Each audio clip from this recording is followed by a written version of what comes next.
now officially recording. Okay. Okay.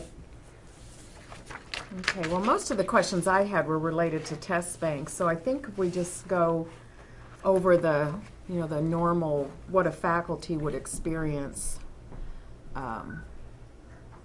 And I'm not even sure do you have any ideas on where to start with that? How did you start with your faculty? So are you asking if it's possible to import a test bank? Yes. Okay, I am giving you some feedback.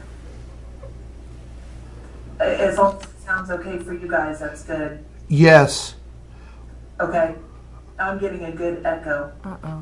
Wonder if we need to take it off of that. And does that matter if we take it off the It might. TV and put it back on the computer?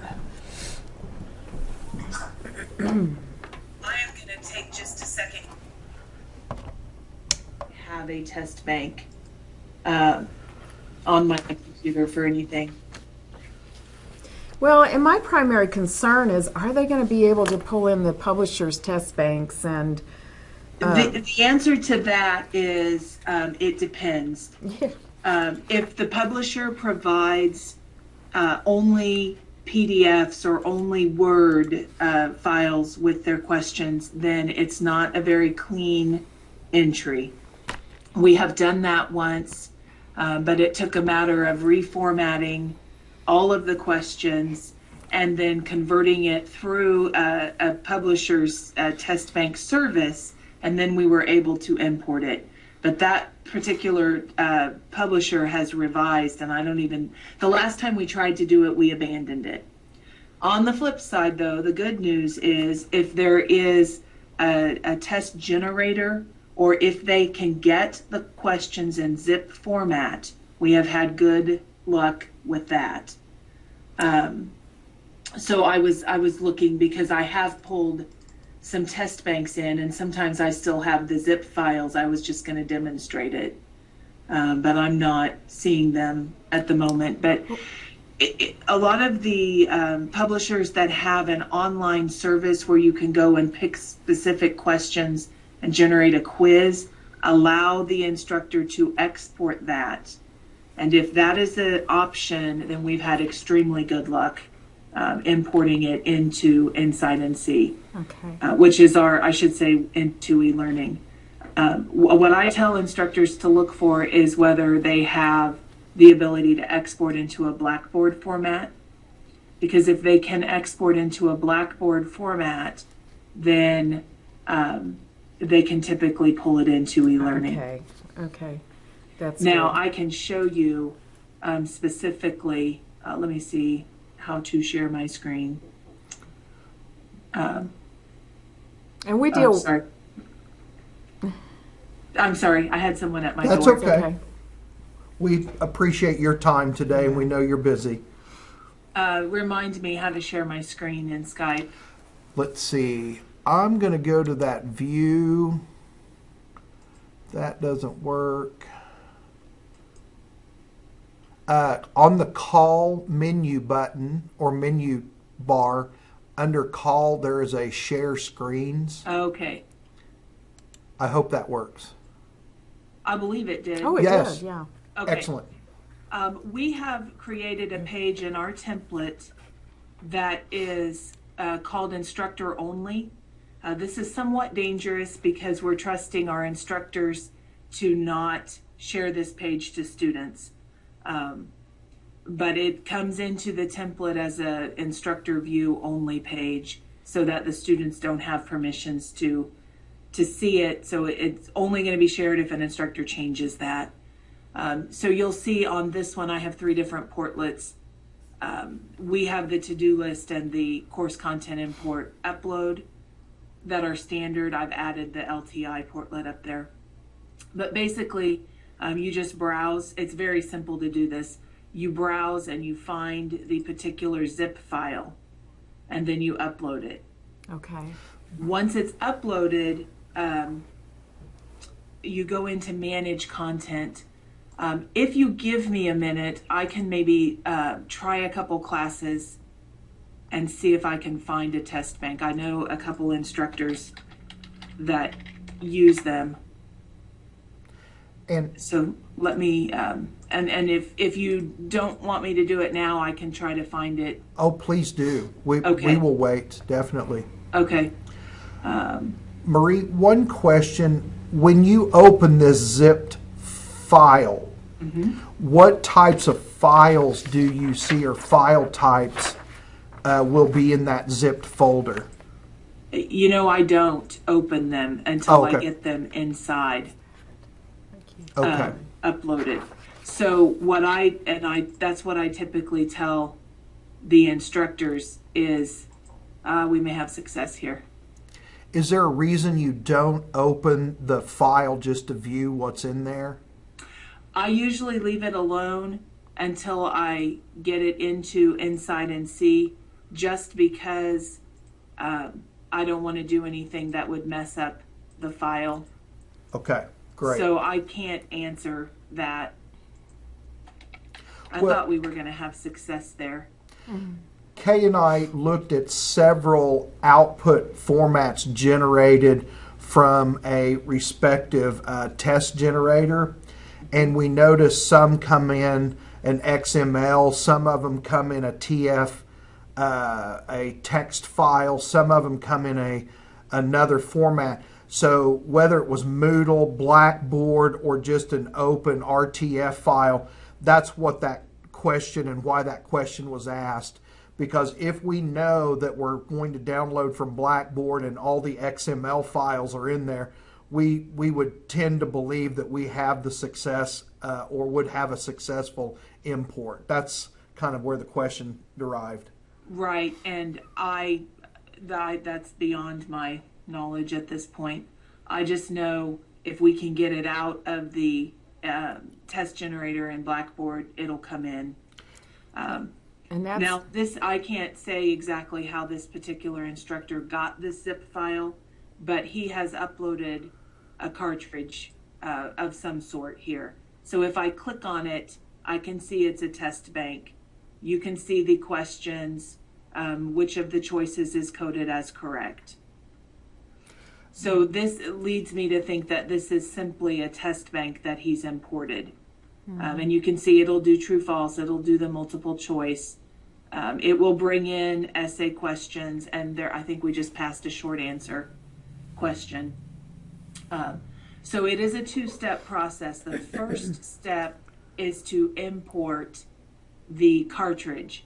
Once it's here, you can go to Manage Content, and this is how you actually send it to a page in your course so that you can utilize it.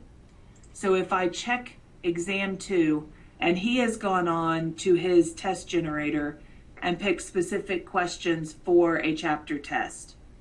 So he's chosen to create the test in the test generator and then pull that specific test into e-learning.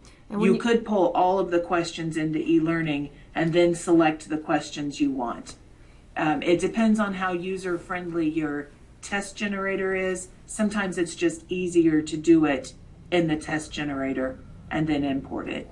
But I'm selecting the questions, and then I'm going to select a page within this class. So I'm going to send this over because they're questions. I'm going to send them to a coursework assignment. And then you also have to pick a portlet. So for coursework, there's only one portlet on the page.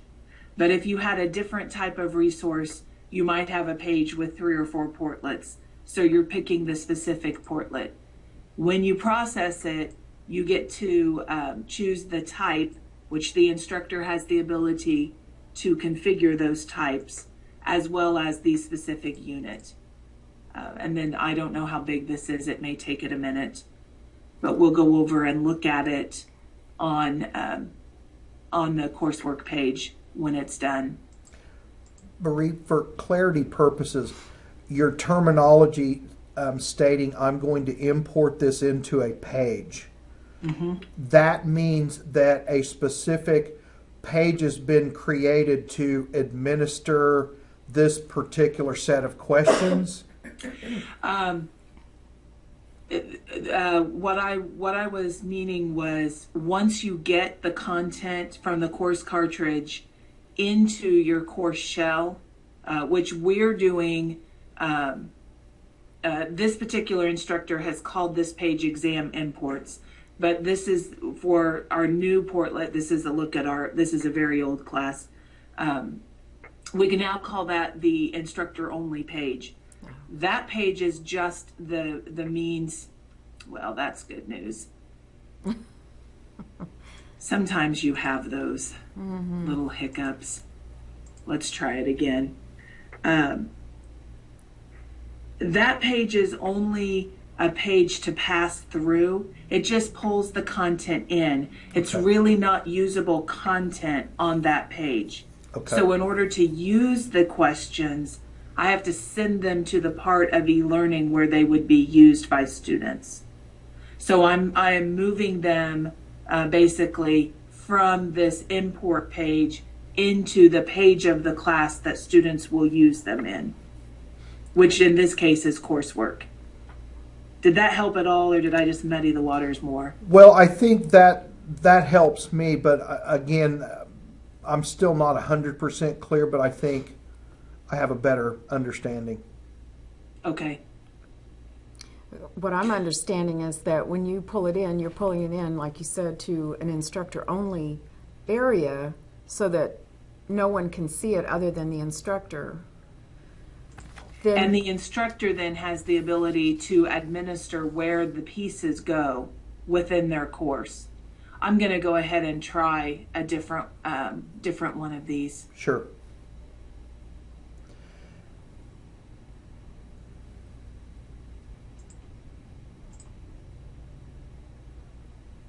So did I understand you to say that it's an easier process if they use the publisher's test generator and then It depends. export? If the test generator from the publisher is very user friendly, most of them have the questions sectioned out for chapter 2. You could just go in and pick the chapter 2 multiple choice questions, or you can go in and pick all the true false. If that's easy to do in the publisher, most of our instructors are choosing to batch in chapters of questions or units, questions within the unit.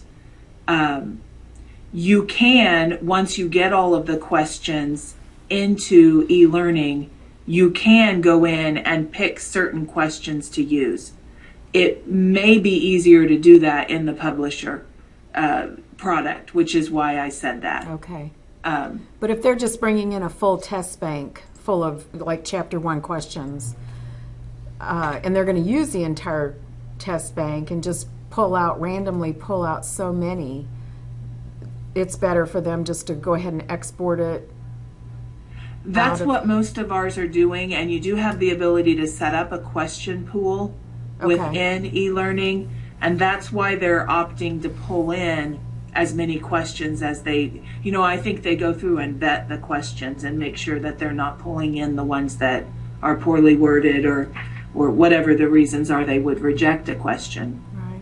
But then with what's left, they can go ahead and use them in the question pool. I'm not sure what's going on with that, but let's go over and take a look at this instructor's coursework page, because I think I can find the assignments. This is a class from the spring 2012 semester, so it's a class that's not in production right now, and I'm sure that he has pulled those questions already over into it may take me a minute for his setup. This may not be the best example of a setup, but here's an exam.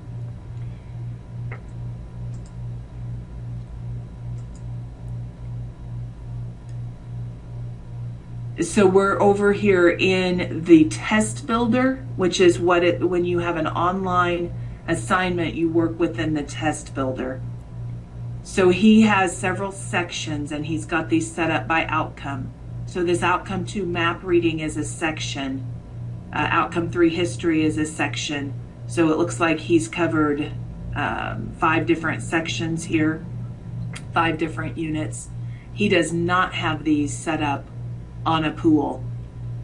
So he has chosen just specific questions and given them a point value. But if we want to take a look at one of the questions on in e-learning in the test builder, you have a label for the question and question text. And then you have, if it's multiple choice, you have the correct answers. Or you have all of the choices and then you mark the correct answer. There are some other options where you can choose to randomize. If it's multiple guess, you can randomize the choices. Partial credit if there is more than one correct option. And then you can also, if there are 6 choices and 2 of them are correct, you have the option to tell students that there are 2 correct choices, which then forces them to select 2 things.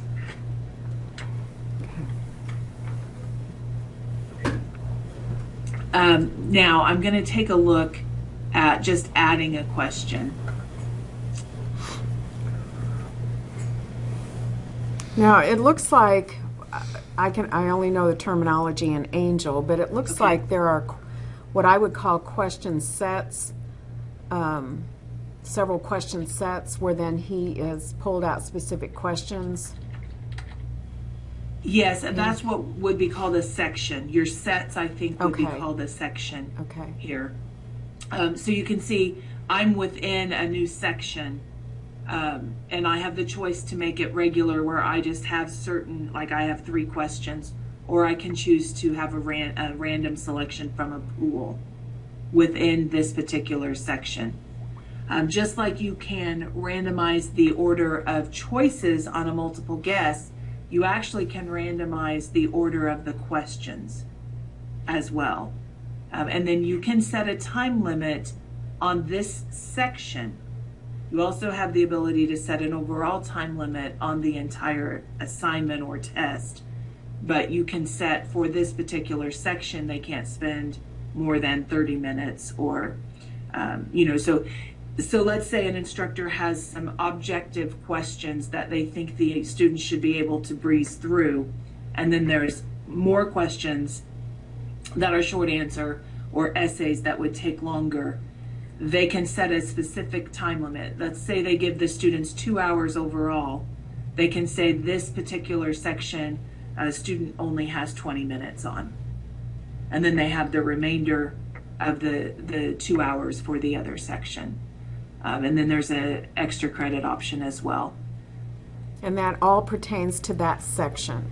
That all pertains to that section. So if I go into edit on any of these others, we'll see that exact same screen. The section name, regular pool, it's identical. So I'm adding this section and I'm going to now add a question. So question label. Then for options here, you do have a variety of things that you can do within the test builder. Obviously, true, false, short answer, essay, multiple choice, we're familiar with those and would expect those. There is an equation editor, and there is an order, and there is matching as well. Do all of those seem to work pretty well? I know in Angel we have, some of them don't, I mean they work, but the multiple choice seems to work very well. Learning the partial credit on the multiple choice is somewhat tricky for instructors, but once you understand how it's working, it works well. Short answer, true, false, the essays, they all work very well. I might add with the short answer, you actually can code, the instructor can code the correct choices, even though it's objective or subjective, I guess, depending on how you're viewing the question. You actually can code a correct answer. So you can code multiple correct answers here to allow for spelling variations or plurals, all of that stuff. It's up to the instructor how deeply they want to code this. Most instructors that use short answer will also go in and take a look at them to make sure that the student, that whatever the student answered was not also a correct answer. Mm-hmm. And this may be something that they build after giving the test. So they may take whatever the student said, the top 3 answers or whatever, and add those to correct choices for the future. But they're still generally coming into short answers and checking those. Obviously, the essay they're checking. Right. The ordering does work, but most of the time what I hear on this is that if a student gets one option out of order, then the instructor's not necessarily happy with the way that the system grades. So I'm not sure that the instructors are real happy with the logic that's coded into the grading. And I don't think we have a whole lot of instructors doing an ordering question. How about the equation editor? Let's take a look at the equation editor. That's going to show for the students. So if we go ahead and save this and return, we'll just take a look at what the students will see on this. It's thinking. For some reason, I don't know if I should have rebooted my computer or if our server is just getting hit right now, but it's usually not this slow. So this is a great time to demo for you guys. Marie, when back to that short answer option, does the system allow you to do wildcard characters where it will cover the plural or things of that nature, or is that just a static answer that you would place as part of the answering of the question? As far as I know, it's static answer. Okay. I don't know that we've ever tried those wild cards, so that's an excellent question. What about case sensitivity? One of the things that we deal with is that if the student has entered the answer in mixed case, but the instructor has entered the answer in all lowercase, it doesn't like the answer. It doesn't like the mixed case, or it doesn't like the uppercase if the instructor did it in uppercase. Do you deal with the same thing? I don't know the answer to that one. Okay. Those are excellent questions. I'm going to see if this kept.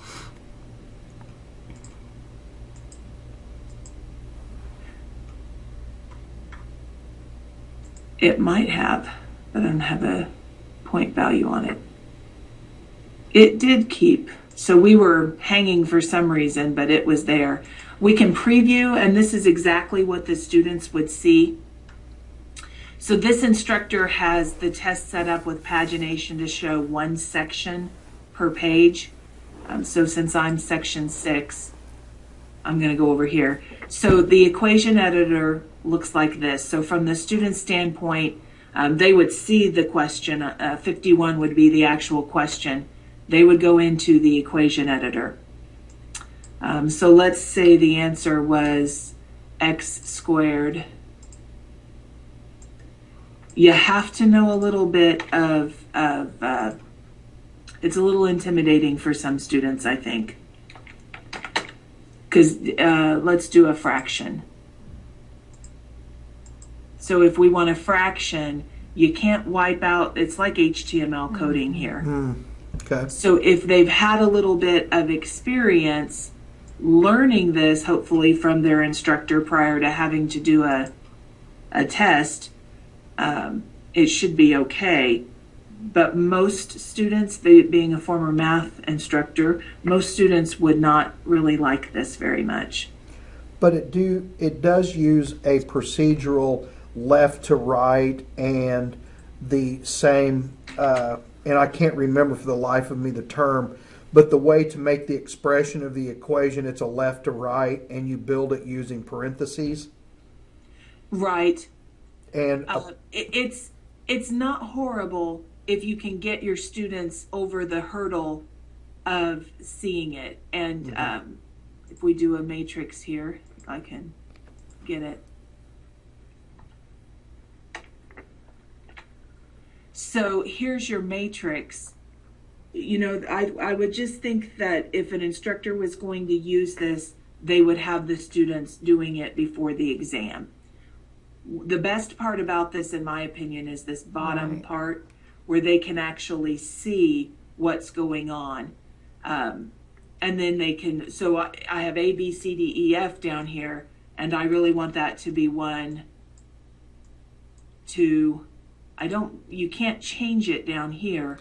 But it's dynamic up in that Yes. working area or whatever that's called. I would think your instructors should be able to use it to write questions. And they would have to determine how good how good it is for the students, whether the students can answer questions this way or not. Okay. If they're doing multiple guess, they should be able to structure all of the choices because you have the equation editor in the choices as well. I see you have a show help text down at the bottom. How effective is that? Oh, here it is. Oh. Oh, that looks much nicer. It does. What we're used to. Wow. I like how it hones in on the respective elements of Yeah. the screen. I do too. Notice that they're telling them here, if you already know some of this formatting, you can just type it. So when a student, particularly a student that's in an advanced math class, they may not mess with the drop downs up here. They'll know the exponents, so they'll just type them in code, but they will then have the visual down at the bottom. So yeah, this is a pretty good help screen, I would say. Okay. But for a student who is in a lower level math class, I didn't save that. But that's a look at it. It does have a lot of features here. One drawback that we have found, which is somewhat humorous, there is no division symbol. You just got the fraction bar or the slash for division. Are you saying that works or it does not work? It works, but we're building some MOOCs for more geared for college readiness and developmental, and we were looking for the actual division symbol, the bar with the 2 dots. It's not here. It's non-existent. Marie, may I ask that I'm used to this top right slash in there for division. Yes, absolutely. It is a method of division. It's a way to show division. The fraction bar that's horizontal is a method to show division as well. Okay. But the point being, if you wanted to show, 6 divided by 2, like you would in elementary school, you don't have that bar. Right. And we have actually tried, not me, but the instructor that was developing the MOOCs tried getting some coding for that division symbol, and we have been unable to get that division symbol to show up. Just a minor drawback. As you said, the fraction bar is preferable, actually, once you hit algebra and beyond. Is this an ASCII character issue? I don't know. Okay. I don't know the answer to that. Well, your statement is kind of interesting to me because I never thought about, yes, in grade school, yes, we use the 2 dots and the slash, but now to me, it's more common to use that forward slash as a division symbol, but Absolutely. Okay. You don't want people in algebra using the old division okay, symbol. Bar of interesting. Hadn't really thought about it. Okay. And I noticed this says LaTeX format. I don't know what that is either. French. Yes, French it's for French. something. Not French. So there's the equation editor. I should have highlighted. Notice there was a timer. If we go back into preview, Noted this is that. exactly what the student sees. So they can see their timer is counting down up here. This particular exam has a 2-hour time limit. There's 51 questions and it's worth 100 points. That's because I did not put points on my 51st question that we added. So this is pretty good information to the students as they're working in here. I like that layout. Once I've answered questions, I can use these pages to jump from section to section. One thing our nursing instructors have asked, evidently on the NCLEX exam, which is the accrediting body's exam for nursing, they actually have a test where the students answer question 1 and move forward. The students cannot move backwards. So once they've passed a page, they cannot get back to it. That is not the setup here. They've asked to be able to do that, and we do not have that functionality. Oh, you can't set it up to no Not backtrack? at this point. Okay. So it's completely accessible, all of the pages. Can you set it up a question at a time? Yes. Okay. So I'm going to exit out of here. Exit the preview. I'm actually going to come down and delete this trial unit or section, sorry, that we added down there. Maybe.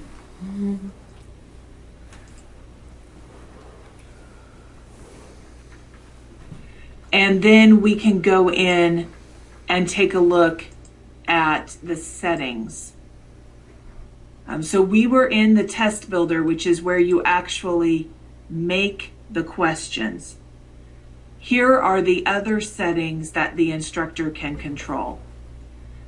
First of all, if we come up above a little bit, on any assignment, whether it's online or a file upload or a forum or just a basic assignment, the instructor controls when to show the student the grade.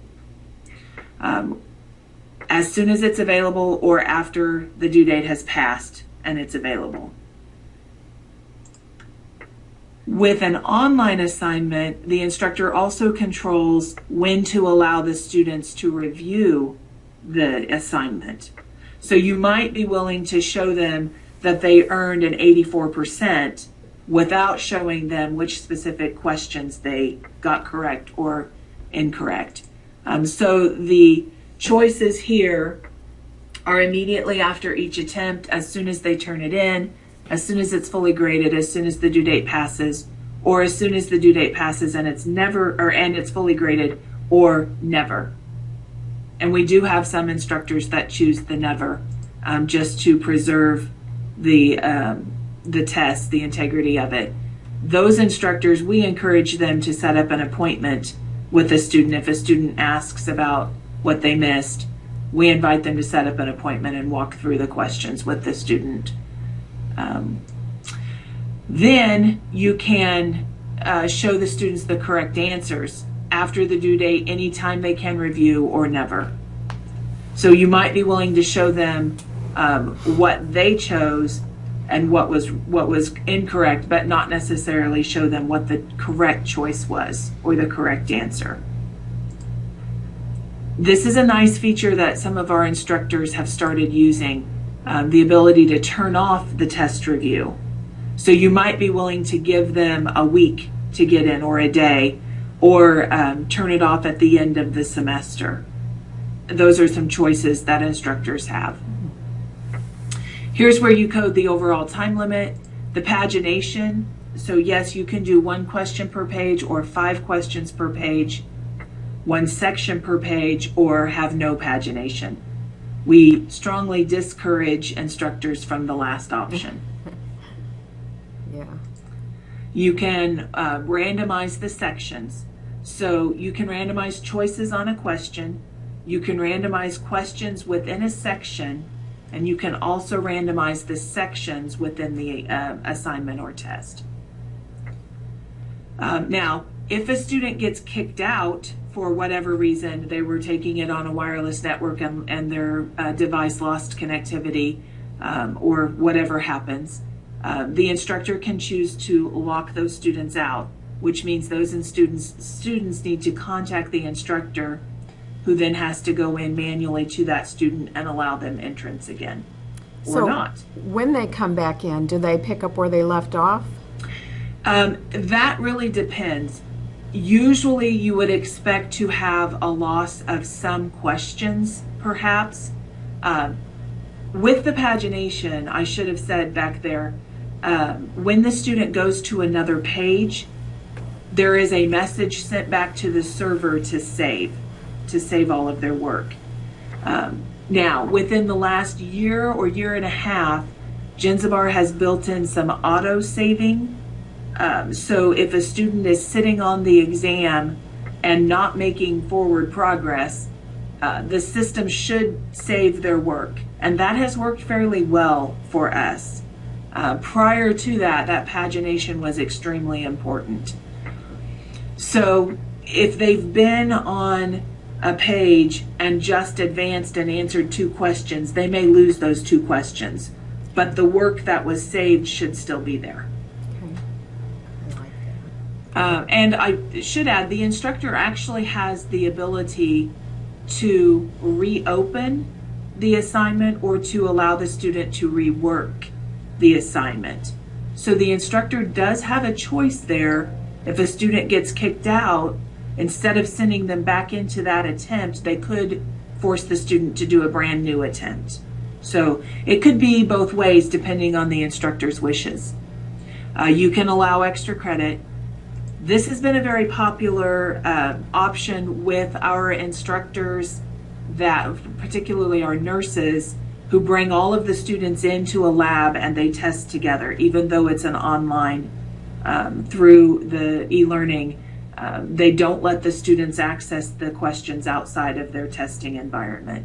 So they put a password on the assignment, and then they write the password, or they give the password at the beginning of the exam time, and then students can get in.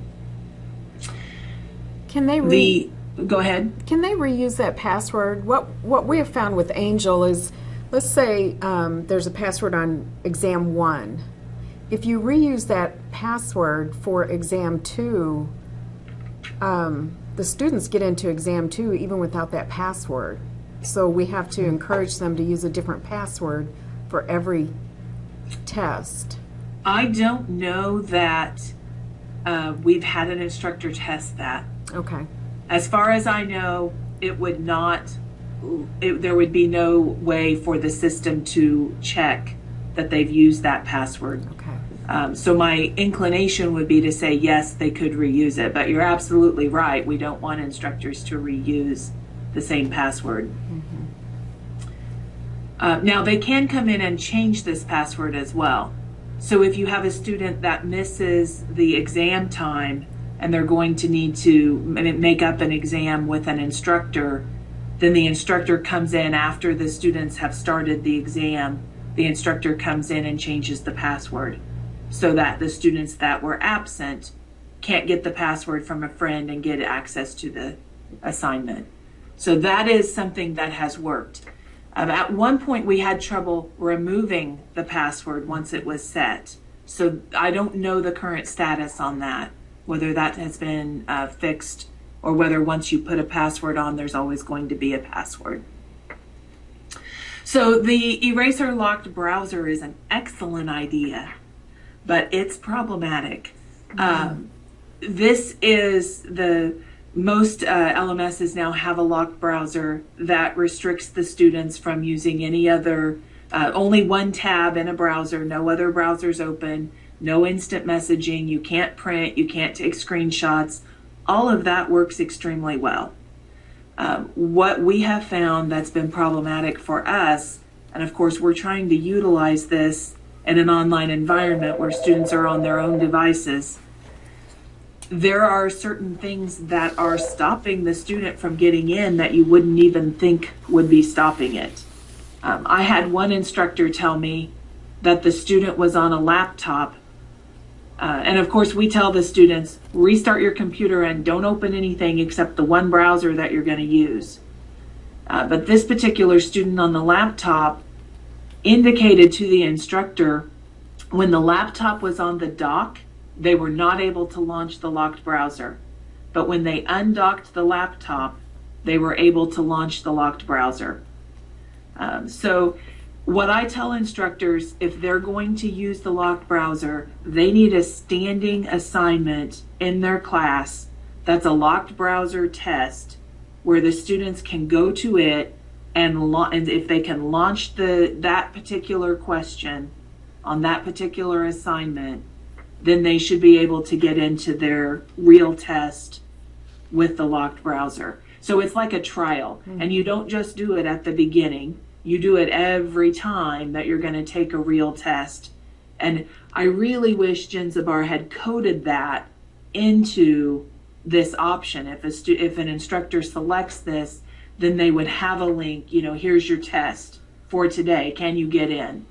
And there's also a download involved. So the first time students are using locked browser from that particular device, they have to install. So quite honestly, we don't have a lot of instructors anymore that are using the locked browser. But you notice they also have the option to require it for reviewing. So it's not just when you're testing, but also on the review. And this is Genzabar's locked browser, not Respondus lockdown?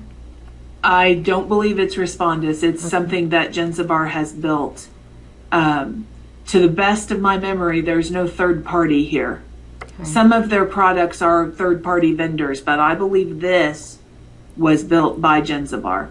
And you see it's even called the Eraser locked browser because that's when they released it. They have not updated it and rebranded it with e-learning. So here's the retake options.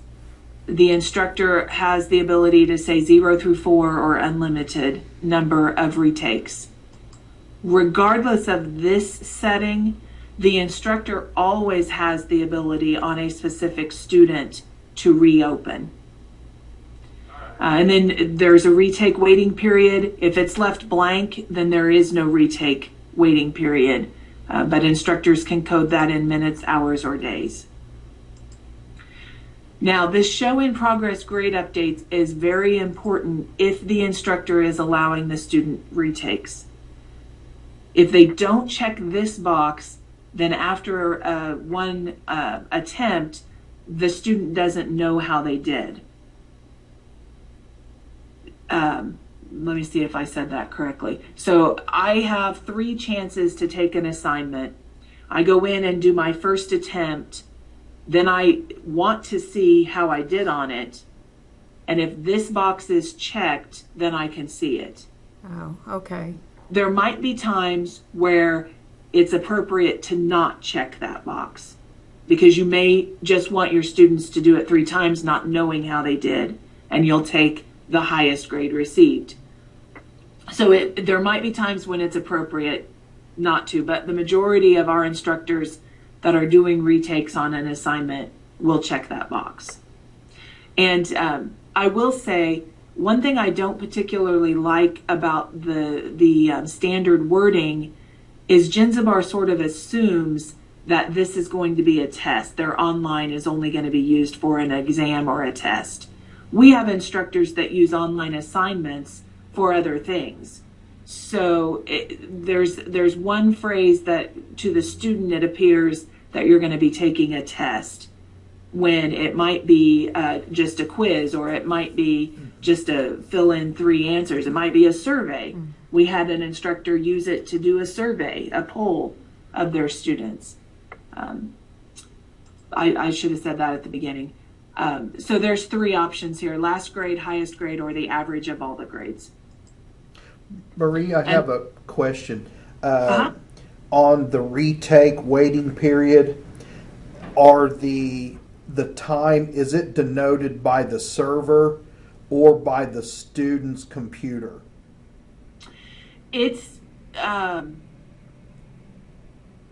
far as I know, all of the time, start time, end time, all of that relates back to the server time. Okay. But this is simply a duration. Correct. A waiting period of duration. Yes.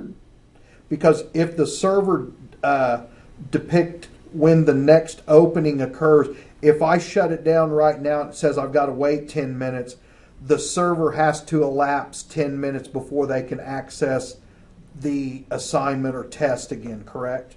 Right. So you're kind of thinking if it's based on the student device that they might finagle their computer time. Correct.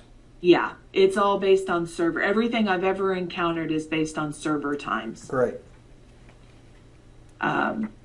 Okay, so that's a look at that. Let's also go back and take a look at, I think I'm on a different exam now.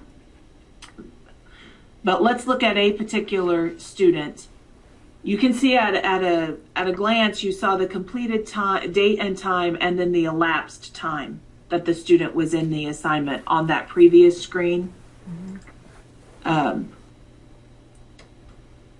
So right over here, these two columns, completed and time spent. You not only see their grade, you see all of that information.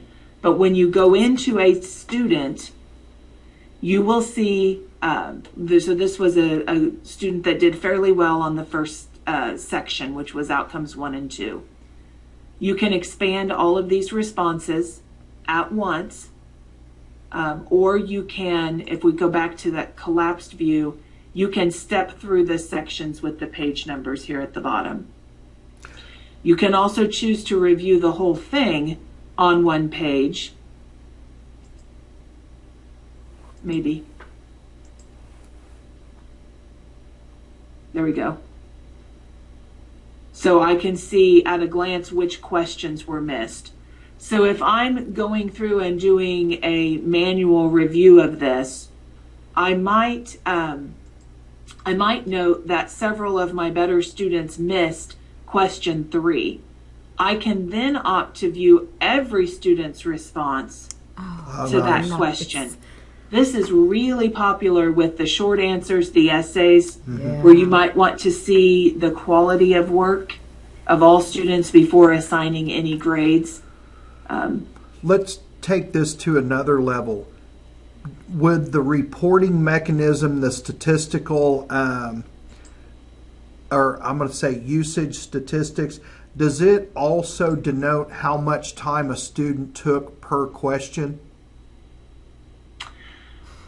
Not that I'm aware of. Okay. We're going to go back. I thought you were going to a different place with that question. So I went into the user, the test analysis this here. is good, though. Yeah, This is good. that's perfect. And we'll go back and look at, I'm going to shut my door. It's come open on me. There's ghosts in your office. All of my neighbors are loving me at this point. This takes a very long time to run the first time it's accessed. Sure. And this is from, what did I say, spring of 12. It's been a while, so it may just be rerunning. But you get some summary information, the fastest time and the slowest time, and then the student, and then the average score, medians, high-low. You can get a score distribution. But you can also see these charts and an item analysis. May I ask Yes. This is a general statement. One of the things that our assessment committee is I think looking. I've lost my audio. We can hear you. Can you hear us?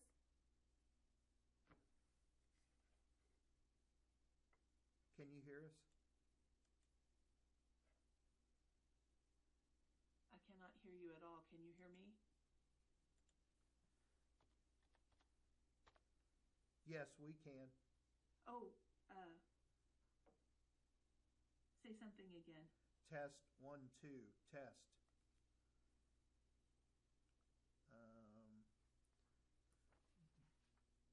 Marie, test. I have my volume way up. I can Wow. barely hear you.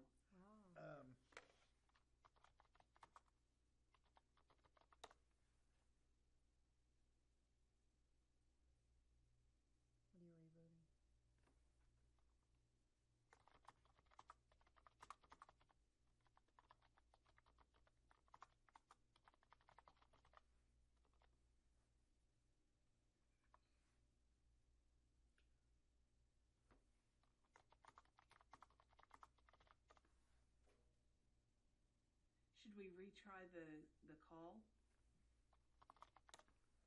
Yes? Okay, I will call you back. Okay. I am loving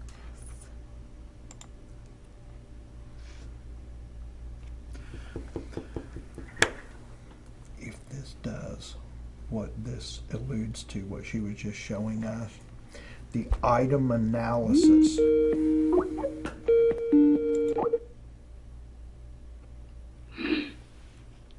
Are we back? I think we are. Excellent. That was very weird, because all of a sudden, Well, we could hear you just fine. well, I can hear you now. Good. And I could tell that you, because I stopped because you said something, and then it just cut out. Oh, I do that I all was the gonna time say- anyway. He has that effect on people sometimes. I can freeze time. Right. I think you were going to ask me a question about something. When we look at the item analysis, what it seems that also could take place, looking at what our assessment committee does, they take a specific assignment spread across a group of students and they analyze whether it is truly measuring the outcome that the objectives are specifically geared towards. If you were to put in, let's say, an assignment, not a test, and it was a scored assignment, and let's say it's identifying pictures of historic figures, would this analysis give them a pretty good idea of what one question is across the whole? I'm not saying this, I wasn't prepared for this question. Across sections? Yes. No, unfortunately, it does not. It is, this test analysis is tied to this group of students in this section. And that's okay, because that's truly the question. You phrased it correctly. That's what I was trying to say. You could do an analysis within the class specific to any assignment that has points or anything that, oh gee, this is hard. I'm not the expert here on the assessment part, but we've been looking for a module that allows them to do an item content analysis. Well, let's take a look at what is provided here, and maybe it will do what you want. You've got two views. This is the grid view, sort of the summary. And then if we go into question by question, you can see you've got the running tally here. 94% of the students chose the correct choice, which was 2, and one student, or 6%, chose choice 5 here. This is low difficulty, low discrimination, or poor distractor. In other words, this was a pretty easy question. Okay. Across the boards for difficulty, discrimination, and the distractors. If we look at this one, it's a higher difficulty rating.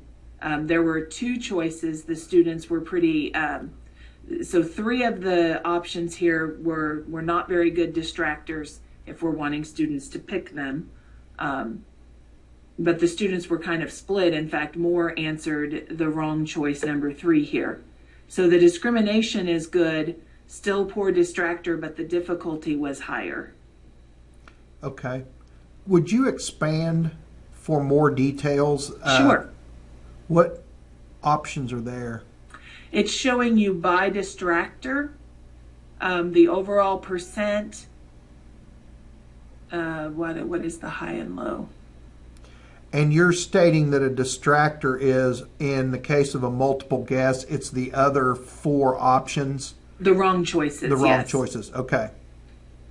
I've not Now, heard the term distractor. Whether or not these questions are geared to adequately assess an outcome, I think is outside the scope of this analysis. I think it's really designed to tell the instructor, was it a good question? Was it of rigor? Were the distractors appropriate, etc.? But the overall question is, of course, are the students learning their outcome? And that might be what they've been looking for. I'm not sure, but thank you for covering this, because this is an important piece that our institution is looking at. And I will say there are some there are some helps over here as well. We have some instructors that have had some stats background, and we have some that haven't. So as far as the difficulty, the discrimination, the distractors, this is here. You can set warning, you can set these, so you could configure these for the different icons that would display. This is configurable, whatever the numbers would be, which is kind of nice. And then your performance groups, it's actually pulling from this particular group of students, I think, for this, which is kind of interesting. Can you export that data as well? That's the number one complaint that we've got, because what you see here is what you get. There's not even a pretty print for this, which is problematic for our nursing instructors. I had one in just the other day saying, I'm required to get a paper copy of every test that I've ever given, and this sucks, basically. Which she's right, because what they're doing is copying. They're selecting it all and copying it and pasting it into a Word document. There should be a nice print button that would print this out in a meaningful form. I've been asked to ask Genzabar for that. Oh, okay. I was about to ask. There are some, interestingly enough, there are some other portlets that have the nice print feature built into it. They just didn't do it with this test analysis. Okay. So before I forget, let's go back in and look at a specific student. So you'll notice here's the rework and the reopen options for this particular assignment. We use this detailed history a lot. This is not showing very well here, but you can see there's 3 rows. When the student started, date and timestamp, when the student turned it in, whether it was on time or late, because I didn't look at those options, but the instructor has the ability to accept late work and also has the ability to dock late work, either by percent or points, and they can configure that by day or total. We'll go back and look at those. And then you can see the graded time. In this instance, it's completely objective. I think everything on it is multiple guess. So it's graded when it's turned in. That's a nice feature. But if a student has multiple attempts, you'll be able to see that. And let's just go across and see if I can find another student that did.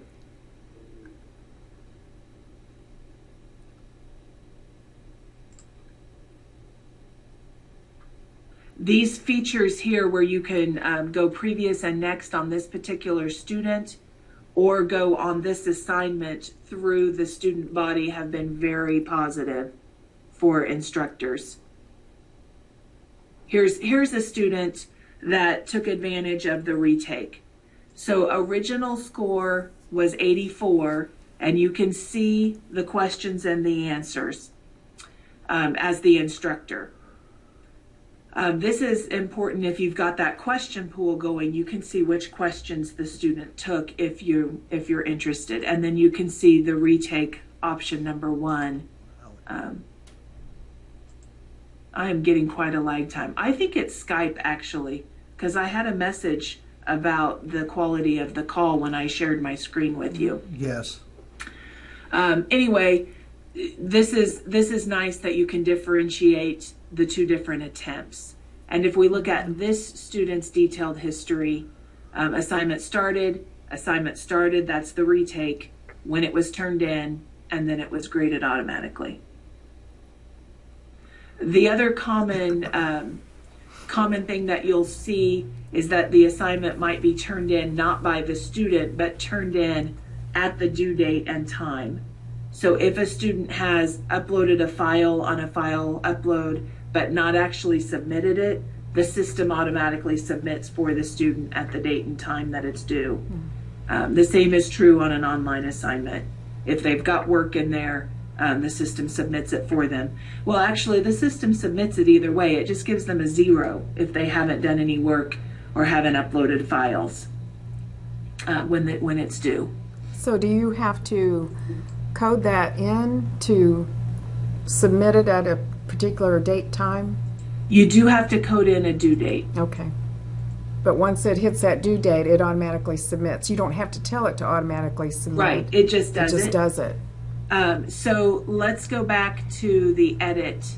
I kind of skipped over step 1. Step 1 is very similar on all of the formats for assignments. You give the assignment a name, you can code it into a unit, you can say that it's required or optional or extra credit. By the way, with the optional assignments, we have not found a way, if an assignment is coded as optional, to actually have it count into the gradebook, which has been a request from instructors. And then you've got the actual type that so you've got the unit and the type, which are controlled by the instructor. They can set those. Then you code the due date and due time. Let me ask this, Marie. If you haven't found a way to code that in as using an optional, then why isn't it just marked extra credit? Well, the extra credit actually affects the gradebook. Correct. Extra credit will boost a student's grade. If they earn points here, they'll get those points on the gradebook. If the assignment is coded optional and is graded, there's no benefit in the gradebook. It doesn't help or hurt. Oh, I see what you're saying. It's truly optional, and as an instructor, I'm not looking at whether you've done it or not. So to have an optional assignment that's graded is somewhat misleading to students because it's not going to affect their gradebook. The instructor has to go back and require it in order to get those points to calculate in the gradebook. Okay, so if we choose to accept late submissions, let me just put in here 3/7/2012, then I can choose to penalize. So I can do that by points or percent. I can do that on the whole assignment or by day. So if I code this to dock 5% each day and the student submits it 2 days later, they've lost 10% of their grade. Those tend to work fairly well, by the way, the late work and the penalty, which of course the instructor can override on any given student if they choose to. Now I will say something else. If you allow late work and you've got this show grade after the due date has passed, then the due date effectively becomes March 7th rather than March 6th. So if you're allowing late work and you've got this set to after the due date has passed, no student will see a grade until after you're done accepting late work, which is great on an online assignment. Not so great on a paper that the students are submitting via file upload, and you're going to take it 2 weeks late because then everybody's waiting 2 weeks to see a grade. So it's just something that instructors need to know so they understand what's going on with their student. And then, of course, we have the when do you want this assignment to open? So face-to-face instructors typically are making this course assignment to put points in, so it's usually on now. Later, because I'm working on it, but I don't know when it'll be available. Or what's very popular with our online classes is to actually code before the class ever starts. These assignments are going to open on this particular day, and then this unit's assignments will open on this particular day. You can also choose to display to the students that this assignment exists Even though they can't get in and do it, they will know that it's there. And they can actually see, if we jump ahead down here to step 3, whatever is in this description box will show to students before the assignment is actually open if this is checkmarked. If this is not checkmarked, they don't even see the name of the assignment or that it's in existence. But the instructions and then any ability to actually upload files or to access the test builder, that's all withheld until the assignment is open. And then I think we've covered the graded options. Step 3 is pretty standard on all of the formats, the description, the instructions, and the ability to add a file. Okay. Can you take away, if you want them to not have the ability to have a message box to submit their assignment, like copy paste their assignment, you want to force them to upload a document, do you have the ability to turn that off? Here I will show you, I don't know if he has in this, well, we do in this class that I thought I was going to use for demo. We've got some uploaded things. So I'm going to find, here's an uploaded assignment. This is our training class for our online and hybrid instructors. On the uploaded assignment, step 2 allows the instructor to say you must upload at least one file, and you actually cannot upload more than 5 files. So the instructor can say, sort of here, you can't submit this assignment without turning in a file. I think that's maybe what you were asking me. Well, I know with Angel, we have the ability to turn off the message box. So it forces the student to upload rather than to copy paste what they would have in the Word document, copy paste it into a message box. So message box being sort of this commenting ability Yes. right here. Yes. That is, as far as I know, there's no way to uncode that. Okay. And we've found instructors are really liking this with the reading, because they can say to the students, once you've read it, put your questions here, or if you have some observations, so they can have a ungraded conversation with the students, really getting the students to think about what's going on in the class. That's standard, and I don't know of a way to turn that off. But on the upload, you can require them to actually submit some sort of file. Okay. Which would serve the purpose. I think Yeah. maybe so. But the students could still get in and put comments in there. Most of the time, students are using that to ask questions about the assignment, or like I said, with the readings or a video that they're to watch to pull up some comments from it. I might also add that's configurable at the instructor side, that when a student leaves a comment, they can get an email generated to them, which is very popular with us. If an instructor puts a comment there, the student always gets an email. There's no way to turn that on or off, but the instructors can opt in to that, which most of ours will. You can notice this little icon right here. It's a little head with the thought dots coming out of it. That means that there's comments on this assignment. And if you come in, you can see the one that has comments. We're a little confused on this because all of these students should have comments. Oh, no, this is a quiz. Time out for just a second. If we go back into Unit 1, this reading, it no longer has that particular icon, but when we go in here, none of the students have that icon, but everybody has comments. We have not yet figured out when that icon disappears. Is it when the student may actually engage the comment? I don't know. Okay. That's good. I think we tried that at one point, because we have some fake students, logging in as one of the fake students and reading the comment. I don't know. It may be after the due date that they're all gone. I see. But we use, in this particular class, on all of these readings or the videos, we ask the students to come in and post something when they're done. So you can see this is the unit that, I think this is where we are right now. So all of these assignments have these little icons indicating that there's student feedback there.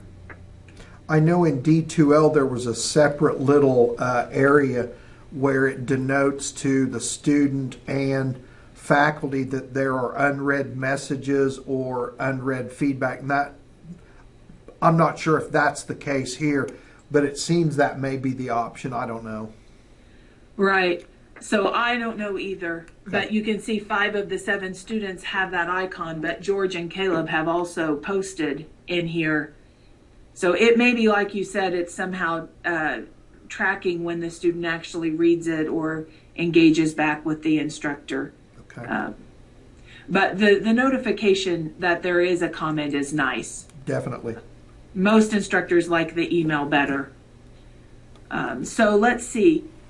We looked at we looked at the options with the file upload. Did you have other questions on coursework? There was one other area when you were going over what is common across all the assignments. Mm-hmm. There was that second green bar I noticed on the other screen that you were working with. Step 2 is the step that depends on the format. So when we're in an upload, the only options there are to code the minimum and maximum number of files. Oh, okay. Okay. In the test build, if it's an online, you had all of those options about when to show the answers, when to review, Okay. Are you using the locked browser, all of that. If we look at a basic, which is something we have not yet looked at, let's just pick this one. On the basic assignment options, this is where you can pull in a learning tool. If you've got an integration set up, you can pull that in. That is working, provided that your resource has the LTI integration. Or you can code a reading. So we do have some instructors that are actually coding their readings using these. Once they've got one set, so if it's a textbook and I've coded all of this information and then said read pages 1 through 13, in Unit 2 I can reuse this reading and change it to pages 14 through 30.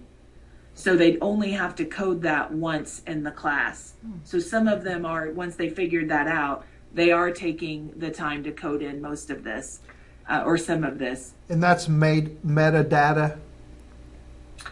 No, this is actually going to show the student. There's an ebook. Let me not do it on this live class. Let me come over to this. It's not really metadata because it's actually what the student would see. Okay. So if I add a basic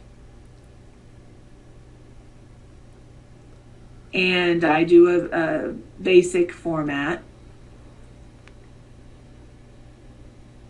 and I say read chapter 3. And this is going to be a not graded assignment. And then I come in here and I code textbook. The author is Jenzabar. It's the 1.2 version. And then I can say 1 through 5. And save this. Oh, of course, I need a due date. 3/1/2015. So here's my reading. I'm going to activate it.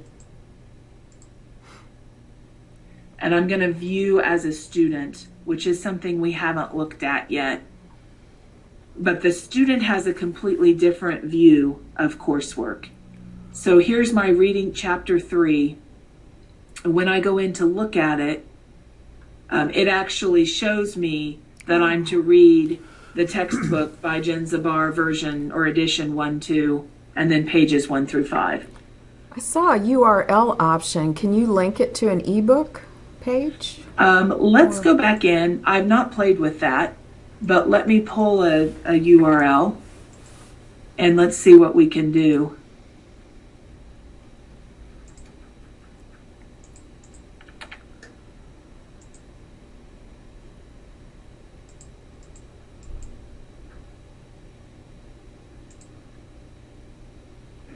It appears to be any URL. So if you have a video that you want the students to watch, you could generate that. Now, I think I grabbed a page that was giving me a red message up there, so it's probably not going to go anywhere.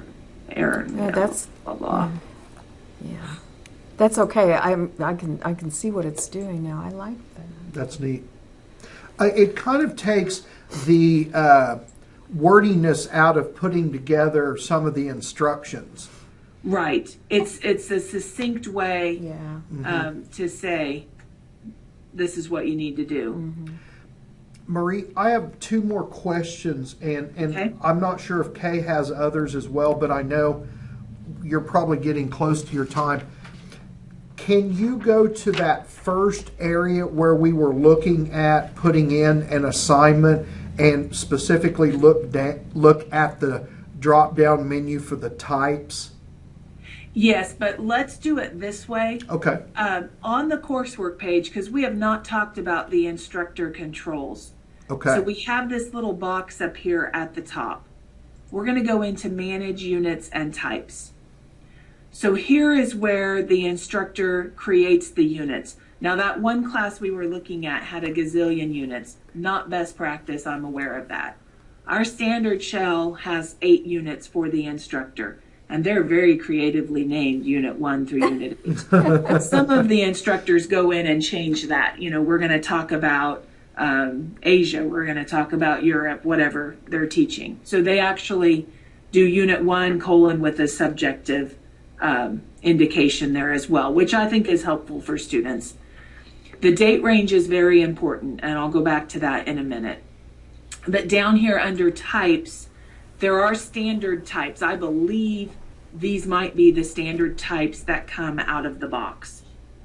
I encourage instructors, especially if they're going to do a weighted grading method where they're weighting by type, I encourage them to come in and delete out the ones that they're not wanting.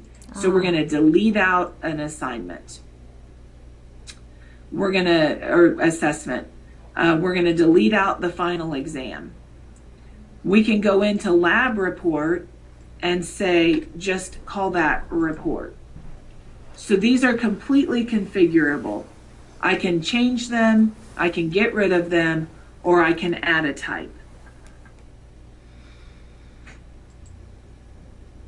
Then these are the options that will be in the drop down on every assignment within the class that we make. So I had exam and I have test. For whatever reason, exam and test are both options under types, which has been our biggest stumbling block, because an instructor will grade and weight their tests 60% of their grade. But they code one test into the exam type and they code another into the test type, and that messes things up. So that's why we say go in and fix these to whatever you're going to use. If you're never going to use a lab report, get rid of it. So that's all configurable. Notice also you can order the types. These are ordered alphabetically. Or you could do them manually. This also speaks to the organization of your coursework. If you have an instructor that's organizing their coursework by type, you might configure this manually rather than just take alphabetically. On our online classes, we encourage our instructors to do a chronological look. So they should be using units instead of types within their coursework. We often find an instructor wants coursework to be organized by unit, but they want to grade by types. Did that follow? I think so. That's what we do. I've No. completely missed. I was thinking of something else. I'm sorry, Marie. That's okay. Did you have a question you wanted to ask, or you were just thinking about something? Well, since the subcommittee is looking at this particular recording, I just wanted them to see what types of tools for assessment are available, such as assignments or a paper or an exam. And I know one of the things that we will do is create inventive ways to make an assignment where it's more interactive for the students. So that's kind of on our side. I just wanted them to see that there are no wikis, there are these other things that you see in these other LMSs that make it elaborate are not there. We just take third-party wiki sites or things like that and embed them in the LMS. And we may have, did we talk about that last time? Yes, about we the did. wiki in particular? Yes, Right. you did. So basically, going along with what you're saying, these types mean absolutely nothing in that they're tied to anything in specific. We can just change them. These are just labels in essence. I see. So if a discipline or a specific course has set things that they do, they can be configured to whatever that instructor needs. So this Okay. becomes their options when they're building. Yes. They'll build an assignment, or Okay. they'll build a paper in, or a quiz, or To categorize Right. things. And That's- it sounds like it's customizable for a faculty member. and that's what she was saying Gotcha. here. Take out the ones you're not going to use. Sometimes it takes me 10 minutes to arrive at this point in time. That's the way it is with all of us. And like you're saying, somebody will be I'll say something and then you'll be thinking about something and miss the next couple of things. That's why you have a recording. That's right. But you should edit it and make me sound better than I'm sounding today. That's the only Now, request. let me ask you a question. When you're setting this up here on this screen, is this also setting up your grade book? No, and that is something that is a little bit of you just kind of have to think about it differently. So I answered no, but that wasn't quite the right answer. The coursework and the gradebook work together. So if you need a place to put points to put into the gradebook, you use a coursework assignment. That's the purpose of coursework. You have all of your assignments, whether they're graded or not graded. If there's something that you want your students to do, it goes into coursework. And thinking primarily for an online class with that last statement, because online classes often have the readings or the watch the videos, etc., that are not graded. Face-to-face classes typically come in and make a course shell. They typically don't code very much on directions or descriptions, etc. They just put the name of the assignment, the points it was worth, and the due date, because those are the main things that are required. So the coursework information feeds into the gradebook. The gradebook is basically read-only. Once the instructor has said, I want to grade by points, or I want to grade by type, they configure it, they set the grading scale, we'll look at all of that. But once they've done that, everything else is automatically calculated from the coursework page in whatever method the instructor has set. Okay. Did that make sense? Yes. Yes. Okay. All right. Marie, my last question, and this was one that stemmed from faculty. They use the term cartridge. For instance, if we were working with a Cengage publisher that integrates their third-party user platform into the LMS. I know we asked you this question before, and it was on the other recording, but I wanted to make clear for those faculty who are viewing this, are course cartridges problematic in the LMS? Okay, so I will answer that with a bit of a disclaimer. We don't have a lot of instructors using a course cartridge. Okay. However, that first area that we were looking at, that the one instructor had coded exam imports, and we had coded course, what did we code it? Course content import, I think is the generic name of it. If this page loads, we'll find out. It's designed to pull in an entire course cartridge, course content import. It's designed to take that entire course cartridge, which is why that manage content becomes important, because you would send questions over to the coursework page, but you might send other content like a video to a different area of the class. Okay. What I can offer, if you have a course cartridge that an instructor has, we can do a demo of uploading it and sending it out to different pages, and then take a look at what that looks like. That would be very beneficial. Would. I don't have access to a course cartridge to do that with. We would find one if that Okay. would help. Because Yeah, that would be fine, and I'd be glad to do a video on that, and then what the content looks like in different areas. great. That would be great. Marie, I don't want to hold you anymore because you've spent a lot of time with us this morning. I know you have obligations. We are going to render this recording and get it out to our subcommittee. Okay. The one thing I wanted to ask, and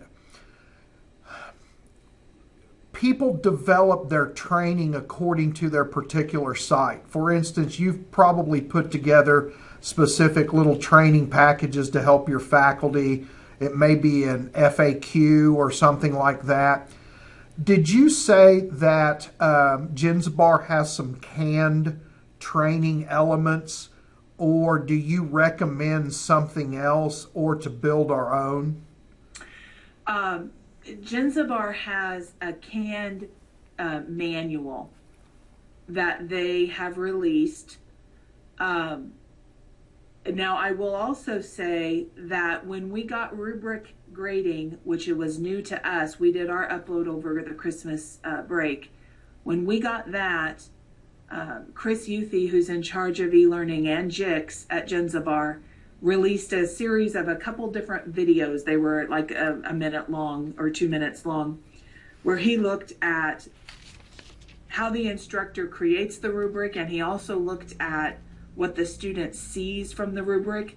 They were not what I would call polished, ready to be shared with all faculty. They were just a quick look at it.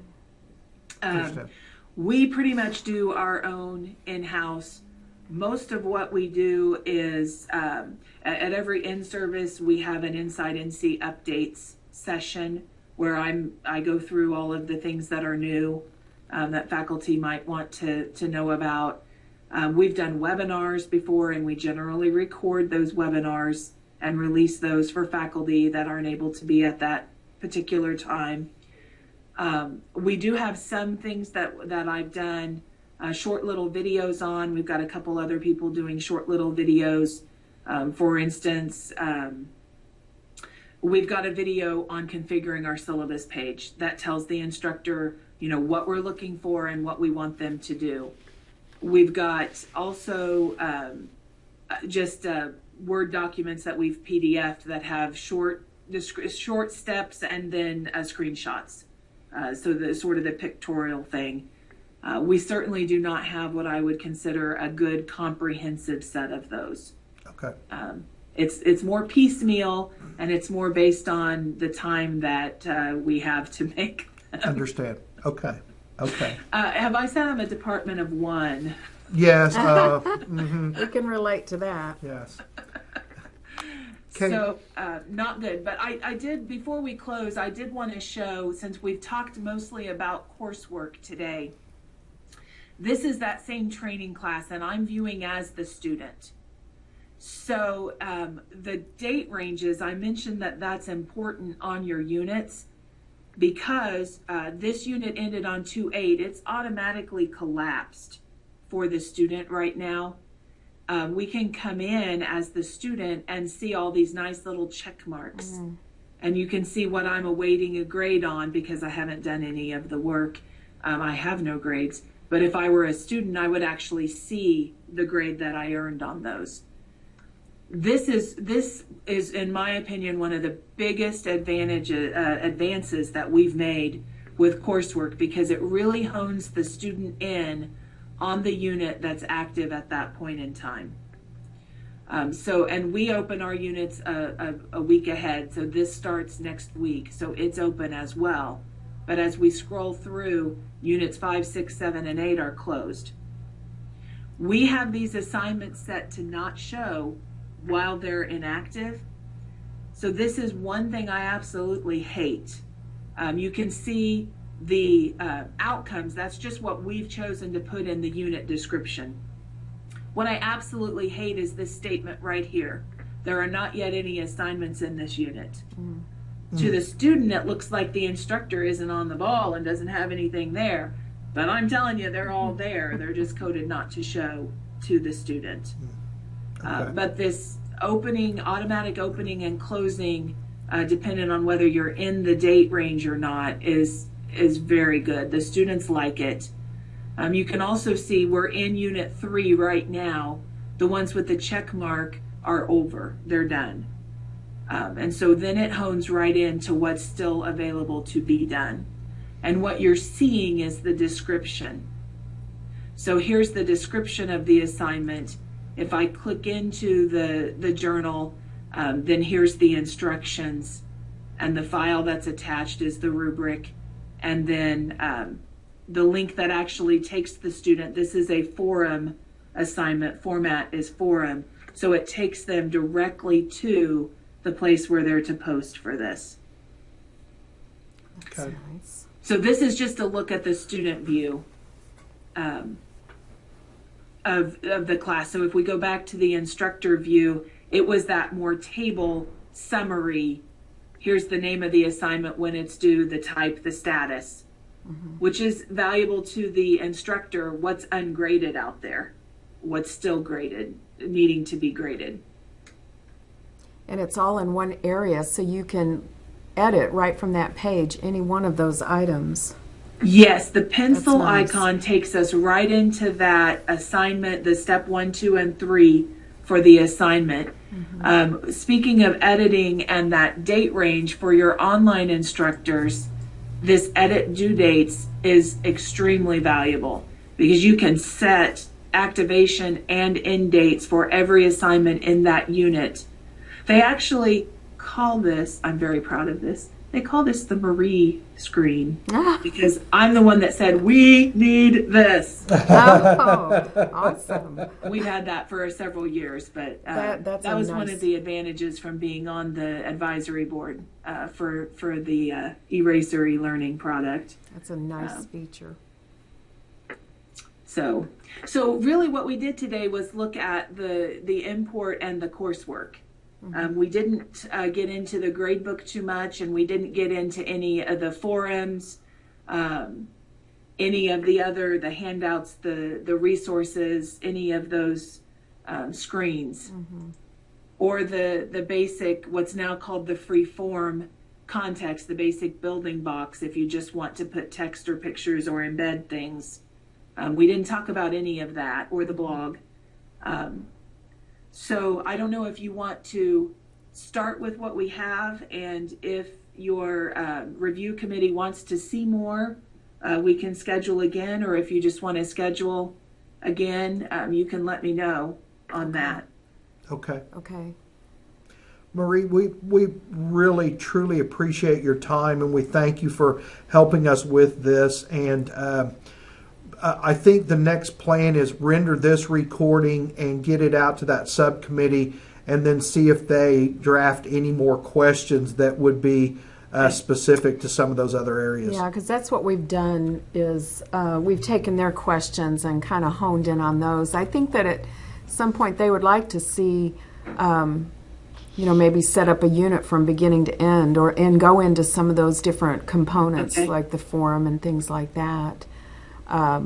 But we had some upfront questions that they Well, were I asking. can certainly see coursework, that's going to be a make or break I can Yeah. see why the questions would start with that particular area of the class. And They one, may decide that they don't want to see any more of an LMS after seeing what's capable here. Okay. right. Great. And one other I don't question. think that's true with e-learning, though. Let me not leave on that note. Hopefully that it will have all of the areas that your instructors are looking for. Well, and what we've seen so far, I mean, it's just so user-friendly, or it appears to be user-friendly. I think they're going to like it. Little bit If of we learning choose to- hurdle with the terminology, Sure. but you're going to have that with any LMS. Right. Are you? And you can certainly, when you create your template, if you're used to discussion boards, you don't have to use the word forums. You can call them discussion boards, or so that is completely configurable at your site. Is that's a global setting though? Well, the template that you have is a global setting. Okay. Your instructors do have the physical ability to change things. So you just have to know that going in. You can say, here is your template, use these pages. Don't make any changes. But technically they can go in and make changes. We've not found a way to block an instructor from being able to add pages or reorder the pages. That may come down the road. Okay. And I guess, let me rephrase that a little bit. You can make certain pages read only. So you might have that ability. I don't know to what extent, because our philosophy is we allow our instructors to change things. But for instance, the coursework page, the gradebook page, they can't change what's on those pages because those are read only from Genzabar, and we've chosen to keep them that way in our template. But our forums page is not a read-only page. So if your institution has one set of pages that you want every instructor to use, you might be able to create that template in that locked down environment where they can't change things. Are you attending the Scrum 2015? I just learned about that. You're talking about the meeting in April? Yes, in Tulsa. I just learned about that, and I do not know yet if I will be going. Are you guys sending representatives? Both of us We are going, attending. Yes. I know that we have a couple employees that want to go. I'm not sure if I will be going. I do plan to go to JAM this year, though. Are you thinking about that? Do you have information on JAM? Yes. JAM is in May or June. Okay. I'm trying to, sometimes with Genzabar, I have to go to they have two different places. It's May 27th to the 30th. It's Okay. usually the week after Memorial Day, and it's in Nashville this year. Okay. The early bird deadline looks like it's gone, Okay. but you can still register. If your institution is seriously looking at e-learning, I would strongly suggest sending some people to JAM. Okay. They have just added that teaching and learning track about 5 or 6 years ago. So it's still, a smaller track. And it's really, I've always felt like it's been geared toward institutions that might want to adopt the e-learning product. We keep saying you need more advanced things. You need more advanced options within that track. I've not seen the sessions for this year. Okay. But there's usually a very good overview introductions. They usually have some that are geared for coursework or gradebook or forums, so you can pick them up topically by Portlet as well. Okay. But I noticed with that Scrum that they had a teaching and learning track. It looked like their tracks mirrored the tracks that JAM uses. I see. Okay. Okay. Well, new to the game and not knowing if we're going to this system, we're hesitant allocating resources in that area until the faculty have decided or the institutions decided. But it's very beneficial what you have given us to work with, and we do appreciate that, Marie. Sure. Yes. Just let me know if you want to see any other parts or have any other questions. Okay. You have a wonderful day. All right. Thank Thank you. you. Thank you.